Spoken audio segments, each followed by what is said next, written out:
Good morning, everybody, and this is your S&P 500 day trade setups for today. So today is a pretty important day for the S&P. We also have the options closeouts today. Now, the problem with that is that the open contracts at the moment, there's a huge amount of open contracts, and around 30% of them are closing today, expiring today. So there's no rollover, anything of those. Those are monthly contracts that are expiring, are coming to an end. And they're pretty much around the levels that we've been battling the last couple of days. So it ranges from 4,200 to 4,235. Those are the areas that we are battling with at the moment. Now, my chart is not updating for some reason. So, we're sitting at 4,230. Meanwhile, in reality, we are pretty much a little bit further down than that. We're at 42.15 at the moment, so we're sort of hovering in the space here. Now, there is a trend line there.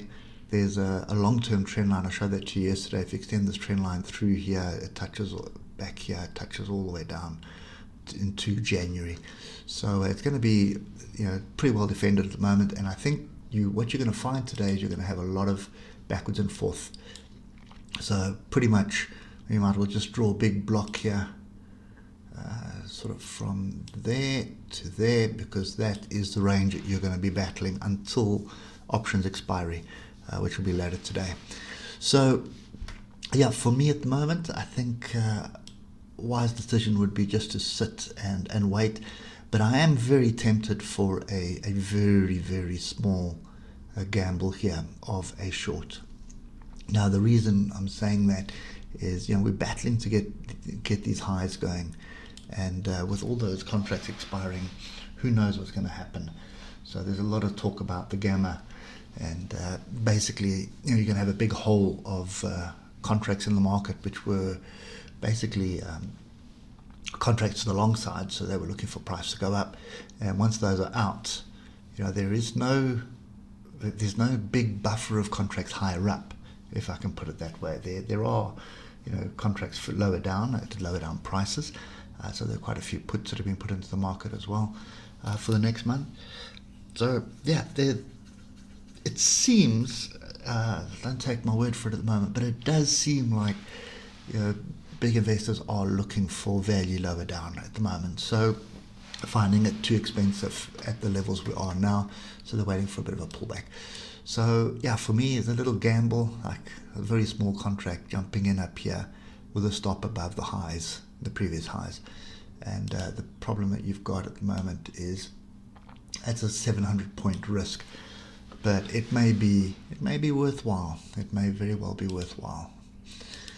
So just look at the 1 hour, and you can see sellers stepping in up here, buyers stepping at the bottom. So that's why I say just draw yourself a block here, and you'll see very quickly that that's kind of where we're going to be today. We're just going to rock. We're just going to rock backwards and forth here, and that's pretty much it. So there's nothing more that I can say at the moment. If we start dropping below, here's some key levels here. So the first level, obviously, the current low of the week, which is 41.95. If we can close the week below 4,200. That I think would give us a little bit of a momentum to the downside. Quite frankly, that's what I'm looking for. I really am looking for it to drop, whether this forms a big head and shoulders or something, but I'm really looking for it to drop down below as close to 40,000 as possible. I think that offers a great opportunity to buy into it at the moment. 4,200 I think is pretty much just going to be defended for the futures, the options contracts close out, but it's the futures market. So that's going to be defended today. But after that, who knows? I think you may see a little bit of a sell-off brew as well. Just bear in mind this is impacted heavily by the NASDAQ, and the NASDAQ is very close to an all-time high again, so anything can happen there as well. But that's kind of me at the moment. Don't really have anything else to add. For me, I'm just sitting quietly and waiting for the new week. This week has been a bit chaotic for me. So I think we really only got the one trade in, and that was break even. Nothing really else had happened. And too noisy, too much noise, too much data coming out, too much indecision. And then we've got futures closeout coming as well. So yeah, I think that's kind of my view at the moment. Hope it helps somebody somewhere along the line, and we'll catch up with you on Monday.